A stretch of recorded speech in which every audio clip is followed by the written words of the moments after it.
जो लड़कों का वो हजूम दिखाया इन्होंने, उस पर लड़की को अटैक करते हुए, उसका मुकाबला जो करती है मुस्कान अपने नारे तकबीर से, तो उस आवाज़ ने पूरी दुनिया को हिला दिया है।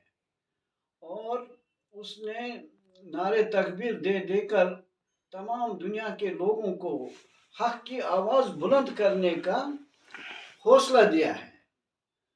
इंसान का जो है ये हक की आवाज़ हर सूरत में बुलंद होनी चाहिए। वो किसी के साथ भी नाइंसाफ़ी हो, उसके ख़िलाफ़ हक की आवाज़ बुलंद जो करते हैं, वो न सिर्फ अपने लिए बल्कि सभी मज़हबों और सभी इंसान दोस्तों को उसका दर्ज देते हैं। ये तो शुक्र है मालिक का जो मुस्कान ने जो आवाज़ बुलंद की, उसको उस वक्त जो गाइड प्रोफेसर अपने प्रिंसिपल जो है जिन्होंने उसको वहाँ से बड़े पेशेंस से वहाँ बाहर निकाला है।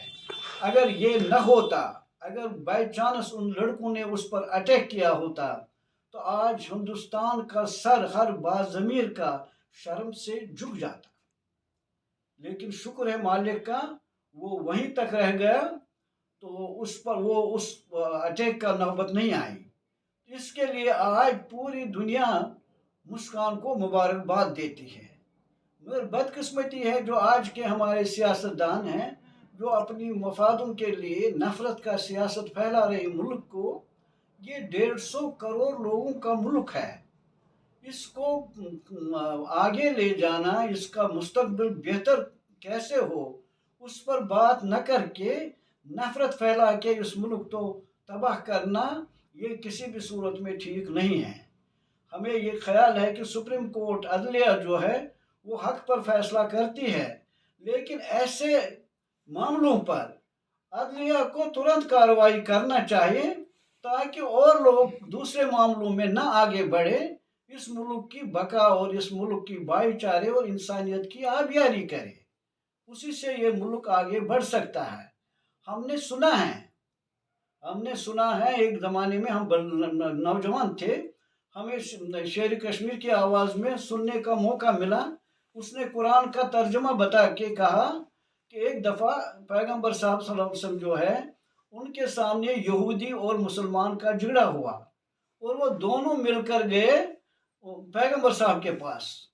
तो उसने जब बात दोनों की सुनी, उसने फैसला दिया यहूदी के हक में, क्योंकि यहूदी की बात सही थी। उसने दिया यहूदी के हक में फैसला। तो यहूदी और मुसलमान फिर मिलकर बाहर निकले। बाहर मुसलमान ने कहा अब चलो ये जाए हम हज़रत उमर फारूक के पास, देखिए वो क्या कहता है। तो यहूदी ने कहा चलो। तो जब वहाँ हज़रत उमर फारूक के पास गए हैं, तो वहाँ से जब पैगंबर साहब ने सारा सुना, बोला, तो हज़रत उमर फारूक ने सुना सारा, तो उसने कहा तुम किसी के पास गए थे पहले? तो उन्होंने कहा, यहूदी ने कहा हम पैगंबर साहब के पास गए थे। तो उन्होंने कहा उसने क्या फैसला दिया? उन्होंने कहा कि उन्होंने ऐसा फैसला दिया जो यहूदी के हक में जाता था। तो फारूक आज़म ने बोला मुसलमान को ठीक है, ये सही कह रहा? बोला हाँ। बोला चलो बाकी फैसला मैं करूँगा। वो गया अंदर, तो अपनी तलवार निकाली और उस मुसलमान का सर काट दिया। तो लिहाजा सभी मजहबों में तालीम है हक की, इंसाफ की और जस्टिस की। गीता, कुरान, बाइबल, इंजील, वो सारे हक का दर्ज देते हैं, जिससे आज हमारे सियासी हुक्मरान जो है, लीडर जो है, वो महरूम है। तभी ये उनकी एक दूसरे के खिलाफ बयानबाजी, इतना अफरा तफरी फैला रहे हैं, जिससे मुल्क का, कौम का मुस्तकबिल तबाह होता है। तो हमें वो अखलाकी दर्स नहीं मिलता है जो हमें इन रहबरों से मिलना चाहिए था। हमें वो अखलाकी दर्स नहीं मिलता है जो हमें इन सियासी लीडरों से मिलना चाहिए था, ताकि हम बेहतर कौम, बेहतर मुस्तकबिल कौम का बना सकें। तो लिहाजा इसी तरह से हम लोगों को चाहिए कि हम वो काम करें, हक की बात करें। हक की दर्स जो है हर मजहब ने दिया है, हक पर चलने का। अगर हक की बात कोई भी करे, वो हिंदू हो, मुसलमान हो, सिख हो, ईसाई हो, यहूदी हो, हमें हक का साथ देना है, झूठ का हमें साथ नहीं देना है। तो इसलिए हम जो ये जो मुस्कान ने आज आवाज़ बुलंद किया है बेंगलोर में, یہ اللہ کا منشا ہوتا ہے کس کے ہاتھ سے کیا آواز ہوگی. تو اس کی آواز سے جو آج یہ آواز بلند ہوئی دنیا میں، جس کے اپنے ملک ہندو مسلمان سبھی جو سیلیبریٹی ہے وہ اس کو مبارکباد دیتے ہیں، اور دنیا کے تمام ہر مذہب کے لوگ اس کو مبارکباد دیتی ہے. مجھے لگتا ہے آج سے کئی سال پہلے میں نے نظم لکھا ہے. میں مسکان کو مبارکباد دینے کے ساتھ ساتھ اس نظم کا میرے خیال سے 2000 میں میں نے یہ لکھی یہ نظم. گل جو نہ کھلائے وہ چمن ہی کہاں، طوفان جو نہ اٹھائے وہ سمندر کہاں. آ کود جا تو سمندر کے لہروں میں یہاں، اٹھا طوفان زمانے پر چھا یہاں. لٹ جا تو رہے یا نہ رہے کوئی غم نہیں، کام تو کر زندگی تیری چلے گی یہاں. بہہ رہا ہے بغیر طوفان یہ پانی کیوں یہاں، آ کود جا روک لے یہ طوفان تو یہاں. لٹ جائے گا تو کوئی غم نہیں ہے، قافلہ بچائے یہ زندگی سے کم نہیں ہے.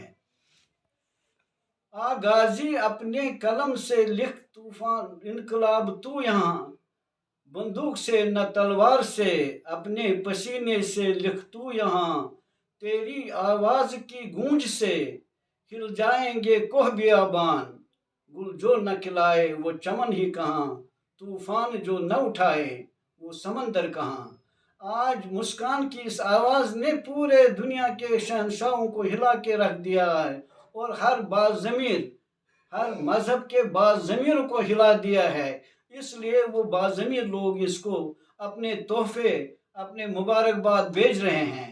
تو اپنے اس کے ساتھ ساتھ میں بھی اپنا تحفہ اور اس کو مبارکباد بھیجتا ہوں یہی نظم. اور میں شال کا ویپاری ہوں، میں اپنی بہترین شال اس کو نظر کرتا ہوں. مجھے امید ہے ان کو وہ پسند آئے گی، میری نظم ان کو پسند آئے گی. گل جو نہ کھلائے وہ چمن ہی کہاں، طوفان جو نہ اٹھائے وہ سمندر کہاں. اور موجودہ جو حکمران ہے کسی بھی پارٹی سے، ان کو لوگوں کو بھی چاہے باضمیروں کو آگے کرے. حکمرانی تو آتی اور جاتی ہے، یہ زیادہ دیر نہیں رہتا ہے، اور جس کے ٹائم جتنا لکھا اس کو اتنا ہی ملے گا، چاہے وہ جھوٹ کر کے نکلائے، نفرت پھیلا کے نکلائے، یا حق کی آواز کو بلند کر کے نکلے. لیکن ہمارے نئے قوم کو تعمیر کرنا ہے، نیا جنریشن تعمیر کرنا ہے. اس کے لیے باضمیر پالیٹیشنوں کی، باضمیر حکمرانوں کی ضرورت ہے، نفرت پرست لوگوں کی ضرورت نہیں ہے اس ملک میں. ہماری امید ہے کہ تمام لوگ یہ سمجھائیں گے، اس آواز کو سمجھیں گے، سنیں گے اور اس کو آگے بڑھیں گے. تبھی ہمارے نسلیں، غریبوں کے بچے ان کو ایسی نفرت کی آگ میں نہ جھونکے، ان کو صحیح قوم کی تعمیر کرنے کا سکھائے، بڑے بزرگوں کا مان رکھے، ان کا اپمان نہ کرے. جیسے ہم لوگ گاندھی جی کو ابھی اپمان کی گھٹنائیں آ گئی. گاندھی جی کا اپمان کرنا ہندوستانیوں کا اپمان نہیں کرنا ہے، گاندھی جی کا اپمان پوری دنیا کا اپمان ہے. کیونکہ یونائٹڈ نیشن نے لکھا ہے 20ویں صدی میں سب سے مہان انسان دنیا کا مہاتما گاندھی تھا. اس نے اپنا وہ بلیدان دے کر، اپنا کردار دے کر دکھایا دنیا کو انسانیت کس کو کہتے ہیں. تو لہٰذا ہم پھر وہی کہیں گے، گل جو نہ کھلائے وہ چمن ہی کہاں. یہی وہ چمن ہے جہاں سے ایسے پھول کھلتے ہیں اور جو دنیا کو حق کو بلند کرنے کا پیغام دیتے ہیں. پھر سے کہوں گا، گل جو نہ کھلائے وہ چمن ہی کہاں، طوفان جو نہ اٹھائے وہ سمندر کہاں. آ کود جا تو سمندر کی لہروں میں، اٹھا طوفان زمانے پر چھا یہاں. تو رہے یا نہ رہے کوئی غم نہیں ہے، کام تو کر زندگی تیری چلے گی یہاں. اسی کے ساتھ میں مسکان کو پھر ایک بار مبارکباد دیتا ہوں.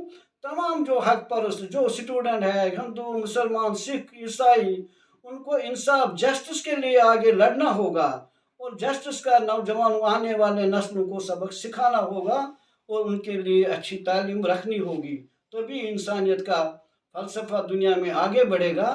نفرت کا کہیں پر کوئی مقام نہیں ہے، چاہے وہ انگلینڈ ہو، امریکہ ہو، یا کوئی بھی دنیا کا ملک ہو.